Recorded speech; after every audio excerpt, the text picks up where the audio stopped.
ஓம் முருகா போற்றி. ஓம் சரவண பவ. என் அன்பு குழந்தையே, நான் உன் வீட்டிற்கு வந்துவிட்டேன். நான் உன்னை கவனித்து கொண்டு இருக்கின்றேன். தினமும் உன் முகம் வாடி போகிறது. எதனால்? என்னிடம் நீ வைத்த வேண்டுதல்கள் நடக்குமா நடக்காதா என்று கொஞ்சம் நம்பிக்கை குறைவோடு நீ சிந்தித்து கொண்டிருக்கின்றாய். என் மீதான நம்பிக்கையும் உனக்கு குறைந்து விட்டது. அந்த எண்ணம் உனக்கு எதிராக மாறிவிடும். எனவே நம்பிக்கையை கைவிட்டு விடாதே, முயற்சியை கைவிடாதே. உன் வீட்டிற்கு வந்துவிட்ட என்னிடம் இன்முகத்தோடு எப்பொழுதும் பேசு. நான் உனக்காக காத்திருக்கின்றேன். நீ எப்போது என்னிடம் வந்து முழு மனதோடு பேசுவாய் என்று. நீ இப்போது உன் மனதில் ஒரு நல்ல காரியம் செய்ய வேண்டும் என்று நினைத்து கொண்டிருக்கின்றாய் அல்லவா? நிச்சயம் அதை உன்னால் செய்ய முடியும். அதை உடனே அதற்கான ஏற்பாடுகளை செய். அது நிச்சயம் நன்மையில் முடியும், பல லாபங்களை தரும். உன் வீட்டில் கூடிய சீக்கிரம் ஒரு நல்ல நிகழ்வுக்காக காத்திருந்தாய். அதுவும் நிச்சயம் நிகழப்போகிறது. உன் நல்ல எண்ணங்கள் உன் வாழ்வில் ஒவ்வொரு நன்மையாக நடக்கப் போகின்றன. உன் நல்ல எண்ணங்களுக்கு அது நான் கொடுக்கும் பரிசு. நடந்து முடிந்த எதையும் ஒருபோதும் நீ கவனிக்காதே. அதை நீ மறந்துவிடு. நடந்தது நடந்து முடிந்து விட்டது. இனி நடக்கப் போவதை நீ பார். நிச்சயம் உன் வாழ்வில் பல நல்ல மாற்றங்கள் வந்து கொண்டிருக்கின்றன. பல சந்தோஷங்கள் காத்திருக்கின்றன. மகிழ்ச்சி நிலைத்து நிற்கப் போகிறது. எதை எப்படி செய்து முடிக்க வேண்டும் என்பதில் மட்டும் நீ கவனமாக இரு. உன் பிரார்த்தனை மற்றும் விரதத்தின் பலனாக உனக்கு தருவதற்கு என்று ஒன்று எடுத்து வைத்திருக்கிறேன். விரைவில் உனக்கான சரியான காலம் சூழல் எல்லாம் உருவாக்கப்பட்டு அது உந்தன் கையில் வந்து சேர்க்கப்படும். உனக்கு எது கிடைக்க வேண்டுமோ அதை யார் தடுத்தாலும் உன் கைகளில் வந்து சேரும். உன்னுடைய விரத காலங்களில் முன்பை விட இப்போது நல்ல நிலையில் இருக்கின்றாய். நான் உன்னோடு இருப்பதை நீ நிச்சயம் உணர்ந்திருப்பாய். உன் வாழ்க்கையில் நீ மென்மேலும் உயர்வதற்கான நல்ல காலத்தை நீ நெருங்கிவிட்டாய். அதற்கான ஏற்பாடுகளை இப்பொழுதே நீ செய்ய தொடங்கு. நிச்சயம் நீ நினைத்த மாதிரியே அந்த நல்ல காரியம் உன்னால் இன்றே நடைபெறுகட்டும். என் ஆசி உனக்கு எப்போதுமே இருக்கும் என்பதை நீ மறந்து விடாதே. என் மீது பாரத்தை போட்டுவிட்டு அந்த நல்ல காரியத்திற்கான முதல் வேலையை, முதல் பிள்ளையார் சுழியை நீ போட்டுவிடு.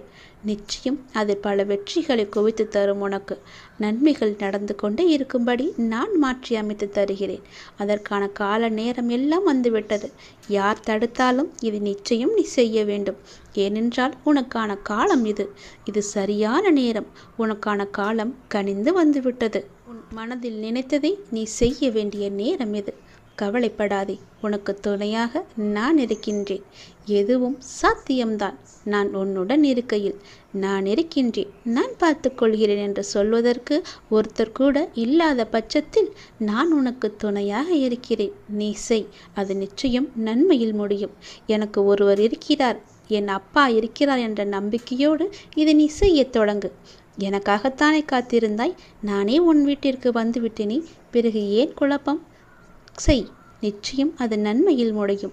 உன்னை காண வந்து விட்டேன். இனி எல்லாமே உன் வாழ்க்கையில் நல்லது நடக்க நான் உனக்கு துணையாக இருக்கிறேன்.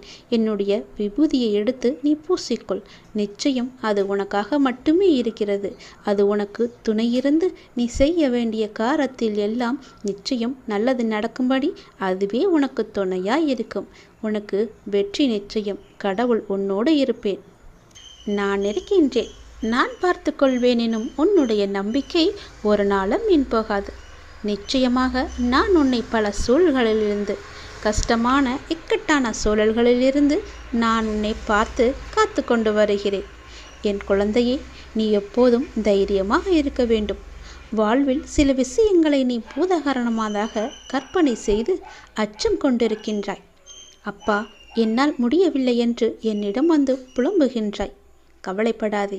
நான் உனக்கு துணை நிற்கின்றேன். என்னுடைய கரங்கள் உன்னை நிச்சயம் காப்பாற்றும். என் துதி உன்னை எப்போதும் உறுதுணையாக இருந்து உன் அருகிலேயே இருந்து உனக்கு பக்க பலமாக உனக்கு தேவையானவற்றை எல்லாம் செய்யும். என்னுடைய உதியை எடுத்து நீ பூசிக்கொள். உனக்கு நல்லது நடக்கும். நான் பார்த்து கொள்கிறேன். நீ தைரியமாக இரு. நினைத்ததை செய்து நீ நிச்சயம் அதில் வெற்றியும் முடிவாய். கண்டிப்பாகவே நான் சொன்னது உனக்கு நடந்தே தீரும். எண்ணங்கள் தான் நமது எதிர்காலத்தை தீர்மானிப்பதில் மிக பெரிய பணி செய்கின்றன. ஒருவரை பற்றி நமக்கு ஏற்படும் நல்ல சிந்தனையோ கெட்ட சிந்தனையோ அவரை தீர்மானிப்பதில்லை. நம்மையே தீர்மானிக்கின்றன. எனவே வாழ்க்கையில் வெற்றி பெற விரும்புகிறவர் என்றும் எப்போதும் எல்லா நேர்மறையான சிந்தனையையே நாம் வளர்த்து கொள்ள வேண்டும். அப்படி இருந்தால் நமக்கு எதிர்ப்புறம் இருப்பவரும் வளர்வார், நாமும் வளர்ந்து எல்லோரும் போல நன்றாகவே இருப்போம். நிம்மதி நம்முடன் எப்போதுமே நிலைத்திருக்கும். குழந்தையே, ஒருவர் வியாபாரம் செய்ய முடிவெடுத்து தன்னுடைய குருவை நோக்கி சென்றார். செய்யலாமா வேண்டாமா என்று தீர்மானிப்பதற்காக அவரிடம் கேட்பதற்காக சென்றார். தம்முடைய ஊருக்கு வந்த சன்னியாசி ஒருவரை சென்று சந்தித்து தனது நிலைமையை சொல்லி புலம்பினான் ஒரு வியாபாரி. நீ வியாபாரம் செய்ய வேண்டும் என்று முடிவு செய்தது தவறல்ல, என்ன வியாபாரம் செய்ய வேண்டும் என்று முடிவு செய்ததுதான் தவறு. மக்களுக்கு எது அன்றாடம் தேவைப்படுகிறதோ, எது வாங்க வாங்க தீர்ந்து போகின்றதோ அதை நீ வியாபாரம் செய். உன் பிரச்சனை முடிவுக்கு வரும். நான் வடக்கே யாத்திரை செல்கின்றேன். 2 மாதங்களில் திரும்ப வருவேன். அப்போது வந்து என்னை மீண்டும் பார் என்று ஆசை கூறிவிட்டு சென்று விட்டார். இவனுக்கு அப்போதுதான் உண்மை புரிந்தது. மக்களின் தேவையை அறிந்து கொள்ளாமல் நமக்கு சுலபமாக இருக்கிறது என்று நாம் முடிவு செய்து இத்தனை நாள் வியாபாரம் செய்து வந்தோம். அதனால்தான் தோல்வியும் ஏற்பட்டது என்று உணர்ந்து கொண்டான். தொடர்ந்து தனது மனைவி மற்றும் நலம் விரும்பிகளுடன் ஆலோசித்து அந்த ஊரில் ஒரு காய்கறி கடையை திறந்தான். பக்கத்து ஊர்களுக்கு சென்று காய்கனி வகைகளை வாங்கி வந்து தனது கடையில் நியாயமான விலைக்கு விற்றான். இதைத் தொடர்ந்து வியாபாரம் சூடுபிடிக்க ஆரம்பித்தது. அவனுக்கு வாடிக்கையாளர்களோ பெருகினர். துறவியின் வாக்கு பழித்ததை எண்ணி அவன் மகிழ்ச்சி அடைந்தான். அவருக்கு மானசீகமாக நன்றியும் கூறினான். இந்த நிலையில் இவனது வியாபாரத்தை பற்றி கேள்விப்பட்ட பக்கத்து ஊர் செல்வந்தர் ஒருவர் இவனது கடைக்கு எதிரே இருந்த ஒரு காலி நிலத்தை வாங்கி அந்த இடத்தில் மிக பிரம்மாண்டமான கட்டிடம் ஒன்றை கட்ட ஆரம்பித்தார். தனது கடைக்கு எதிரே புதிய கட்டிடம் ஒன்று கட்டப்படுவதை பார்த்த இவன் என்ன ஏது என்று விசாரித்த போது மிக பெரிய பலசரக்கு கடை ஒன்று அங்கு வரப்போவதாகவும் அங்கு காய்கறி முதல் மளிகை சாமான்கள், வீட்டு உபயோகப் பொருட்கள் என அனைத்தும் கிடைக்கும் என்றும் கூறினார்கள். அதை கேட்ட இவனுக்கு அடிவயிறோ கலங்கியது. இத்தனை ஆண்டுகள் நஷ்டத்தில் வணிகம் செய்து வந்தோம். இப்போதுதான் ஓரளவு வியாபாரம் சூடு பிடிக்க ஆரம்பித்திருக்கிறது. இந்த நிலையில் இப்படி ஒரு போட்டியா? நான் என்ன செய்வேன் என்று தத்தளித்தான். இந்த கடை கட்டி முடிக்காவிட்டால் எல்லோரும் இதற்கு தானே செல்வார்கள். என் கடையை யார் எட்டி பார்ப்பார்கள்? இறைவா, இது என்ன சோதனை என்று கலங்கி தவித்தான். இந்த நிலையில் அந்த சன்னியாசியும் தனது யாத்திரை முடித்து திரும்பினார். அவரிடம் சென்று நடந்ததை விளக்கி, நான் இப்போது என்ன செய்ய வேண்டும் என்றார். ஒன்றும் வேண்டாம், நான் சொல்வதை போலவே செய். தினமும் காலை உன் கடையை திறக்கும் போது இன்று எனக்கு வியாபாரம் நன்றாக நடக்க வேண்டும் என்று கடவுளை பிரார்த்தனை செய். அப்படியே எதிர்ப்புறமும் திரும்பி அந்த புதிய கடையிலும் நன்றாக வியாபாரம் நடக்க வேண்டும் என்று பிரார்த்தனை செய். ஒப்புக்காக பிரார்த்திக்காமல் மானசீகமாக அதை விரும்பு. நல்லதே நடக்கும் என்றார். என்ன இப்படி சொல்கிறீர்களே என்று அவரும் ஒரு நிமிடம் குழம்பி போனார். என்னது, எனது போட்டியாளரும் நன்றாக இருக்க வேண்டும், அவருக்கும் வியாபாரம் நன்கு நடக்க வேண்டும் என்று பிரார்த்திப்பதா என்று கேட்டார். ஆமாம், நீ அவருக்கு கூறும் ஒவ்வொரு வாழ்த்தும் நல்ல எண்ணமும் உனக்கே பன்மடங்காக திரும்ப வரும். அதே போல அவருக்கு நீ தீமை நினைத்தால் அதுவும் உனக்கே திரும்ப வரும் என்றார். அதே போல அவர் எங்கேனும் சந்திக்க நேர்ந்தால் ஒரு போட்டியாளரை பார்ப்பது போல் பார்க்காது, ஒரு நண்பரை நலம் விரும்பியை பார்ப்பது போல பார்த்து ஒரு புன்னகை செய் என்றார். அந்த சன்னியாசி மீதும் அவரது வார்த்தைகள் மீதும் இவனுக்கு பெரும் மதிப்பு உண்டு என்பதால் அவள் கூறியதைப் போலவே தினமும் முழு மனத்துடன் தனக்காகவும் அந்த எதிர்கடைக்காரருக்காகவும் பிரார்த்தனை செய்து வந்தாள். அந்த எதிர்கடைக்காரரை பார்க்கும் போதெல்லாம் புன்னகை செய்தும் வந்தான். இதன் பயனாக நாளடைவில் இருவரிடமும் ஒருவித நட்பு ஏற்பட்டுவிட தனது கடைக்கு காய்கறிகளை கொள்முதல் செய்யும் பொறுப்பை இவரிடம் விட்டுவிட்டார் அவர். விளைவு, இவனுக்கு பன்மடங்கு வியாபாரம் கிடைத்தது. நாளடைவில் இவன் கடையும் வளர்ந்து ஒரு மிகப்பெரிய காய்கறி சந்தையாகவே மாற்றிவிட்டான். ஒரு நேர்மறையான அணுகுமுறை, மனோபாவம் எந்த அளவு அவரது வாழ்க்கையை மாற்றியிருக்கிறது என்று பாருங்கள். நாம் இந்த உலகத்தில் தனியாக இல்லை. ஒவ்வொரு விஷயமும் ஒன்றுக்கொன்று பிணைந்தவைதான். நமது தான் நமது எதிர்காலத்தை தீர்மானிப்பதில் மிக பெரிய பணியை செய்கின்றன. ஒருவரை பற்றி நமக்கு ஏற்படும் நல்ல சிந்தனையோ கெட்ட சிந்தனையோ அவரை தீர்மானிப்பதில்லை, நம்மையே தீர்மானிக்கின்றன. எனவே வாழ்க்கையில் வெற்றி பெற விரும்புகிறவர் என்றும் எப்போதும் எல்லா நேர்மறையான சிந்தனையையே நாம் வளர்த்து கொள்ள வேண்டும். அப்படி இருந்தால் நமக்கு எதிர்ப்புறம் இருப்பவரும் வளர்வார், நாமும் வளர்ந்து எல்லோரும் போல நன்றாகவே இருப்போம். நிம்மதி நம்முடன் எப்போதுமே நிலைத்திருக்கும். அன்பு குழந்தையே, இந்த பிரபஞ்சத்தில் நிலையானது என்று எதுவும் இல்லை. மாற்றங்கள் மட்டுமே மாறாதவை. தினமும் நம் கண்களுக்கு தெரிந்தும் தெரியாமலும் எத்தனையோ மாற்றங்கள் நிகழ்ந்து கொண்டுதான் இருக்கின்றன. நம் வாழ்விலும் பல மாற்றங்கள் நிகழலாம். நீங்கள் மாற வேண்டும் என்று நினைப்பது இன்றே கூட மாறலாம். ஆகவே நம்பிக்கையை இழக்காதே. நமது சூழ்நிலைகள் நிரந்தரமில்லை. தோல்விகளும் நிரந்தரமில்லை. கஷ்டங்களும் நிரந்தரமில்லை. உன் கடன் பிரச்சனைகளும் நிரந்தரமில்லை. இன்றைய நிலை நிரந்தரமில்லை. அவமானங்கள் எதுவும் நிரந்தரமில்லை. கஷ்டங்களும் கவலைகளும் கூட ஓடோடிவிடும். இவை அனைத்துமே மாறக்கூடியவை. அனைத்திற்கும் தீர்வு உண்டு. நீ என்னை நம்பினாய். என்னால் தீர்க்க முடியாத பிரச்சனைகளே இல்லை. நிறைவேற்ற முடியாத பிரார்த்தனைகள் இல்லை. மாற்ற முடியாத சூழ்நிலைகள் இல்லை. முழுமையாக என்னை நம்பு. உங்களுக்கு ஒன்று தாமதமாகிறது என்றால் அதை முழுமையாக ஏற்றுக்கொள். காரணமில்லாமல் இங்கு எதுவுமே நிகழப்போவதும் கிடையாது. இதை நீ இப்போது கேட்டுக்கொண்டிருப்பதற்கும் மிகப்பெரிய ஒரு காரணம் இருக்கலாம். எல்லாமே நன்மைக்கே. நம்பிக்கையோடு நீ பிரார்த்தனையை மட்டும் செய். உங்கள் வாழ்வில் நிச்சயமாகவே மாற்றங்கள் ஏற்படும். நீ கேட்டபடியே நல்ல மாற்றங்களாக இருக்கும். சிறப்பாகவே நீ வாழ்வாய். என்னுடைய அனுகிரகம் உனக்கு எப்போதுமே கிடைக்கும். உங்கள் வாழ்க்கை மகிழ்ச்சியுடனே இருக்கும். உங்கள் மரியாதை உங்களிடம்தான் இருக்கின்றது. உங்கள் கண்ணியத்தில் தான் இருக்கிறது. உங்களுடைய நடத்தையில் தான் இருக்கின்றது. உங்களுடைய ஒழுக்கத்தில் தான் இருக்கிறது. உங்கள் முன்பு தரும் மரியாதையை வைத்துக்கொண்டு என்ன செய்ய போகிறீர்கள்? உங்கள் பின்னால் என்ன நடக்கிறது என்று கவனியுங்கள். உங்களை சுற்றி என்ன பேசுகிறார்கள் என்பதை உற்று நோக்குங்கள். உங்கள் மதிப்பு உங்கள் கண்ணியத்தின் மூலம்தான் நீங்கள் இல்லாத இடங்களிலும் பிரதிபலிக்கும்.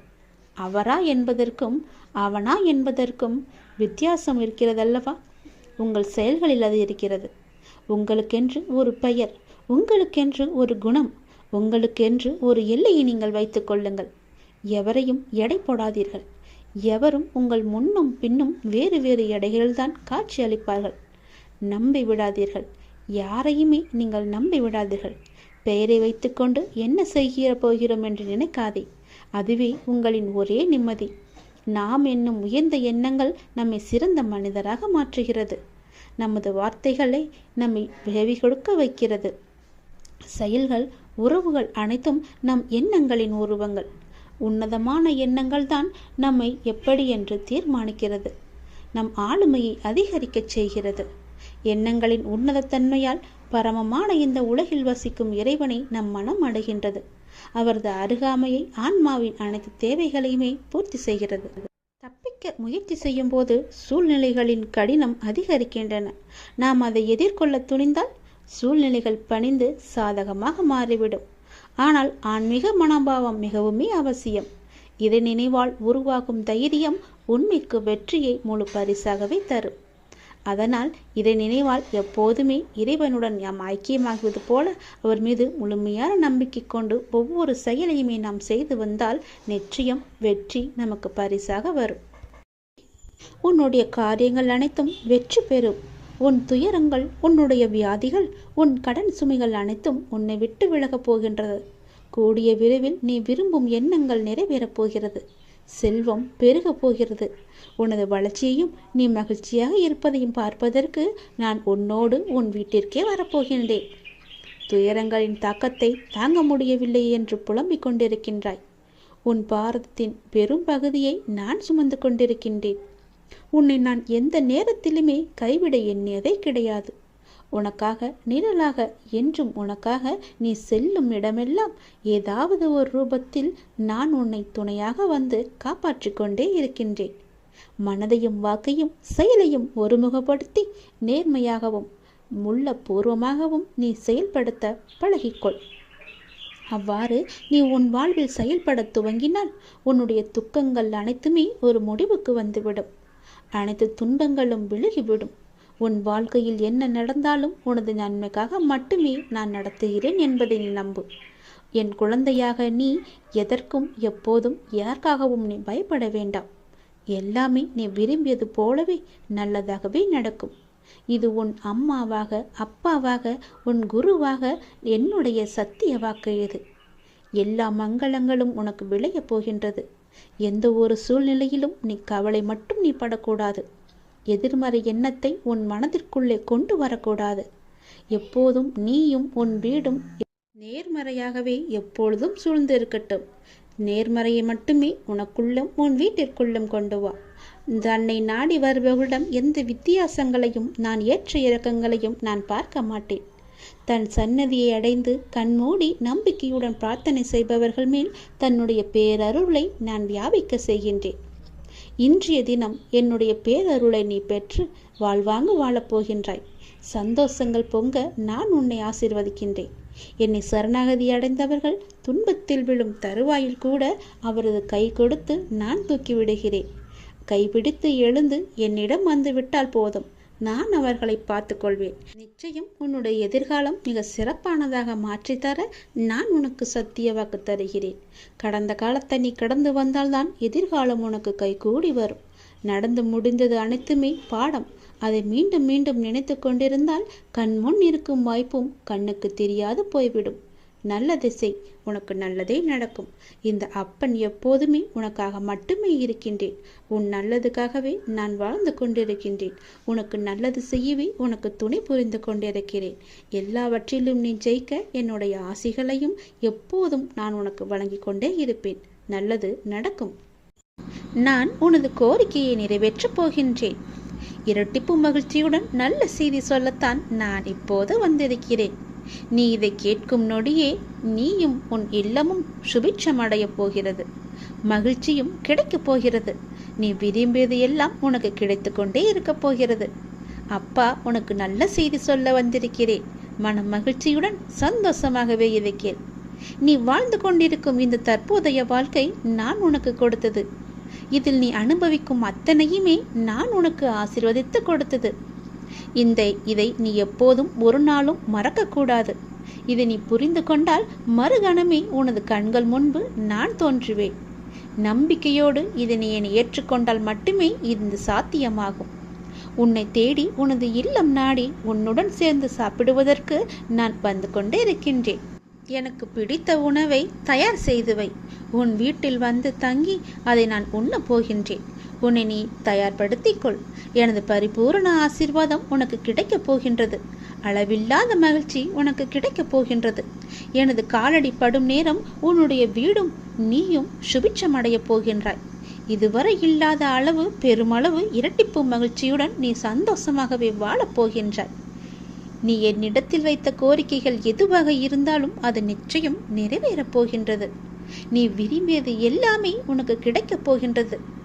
உன்னை பார்த்து ஏளனமாக சிரித்தவர்கள் எல்லாம் உன்னை பார்த்து வியக்கும் வண்ணம் நான் உன்னை உயர்த்தி வாழ வைக்கப் போகின்றேன்.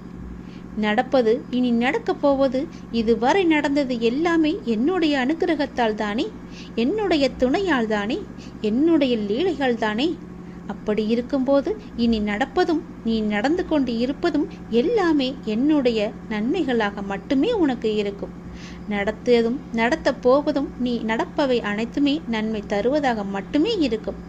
நம்பிக்கை உன்னிடத்தில் தொடங்கும் போது உன்னை நோக்கி துன்பம் வரவே செய்யாது.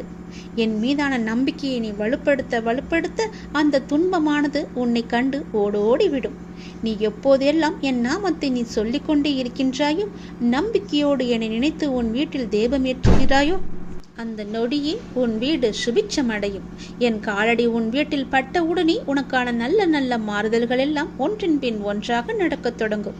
உன் வீடு முழுவதும் தீப ஒளியாக நான் காட்சி தருவேன்.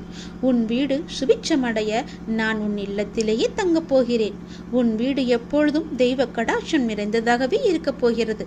நீ கேட்ட செல்வங்களுடன் உன் இல்லத்தில் வந்து நான் தங்கப் போகிறேன். எனக்காக உணவு பரிமாற நீ தயாராக இரு. எனக்கு வேண்டிய உணவை சமைத்து வை.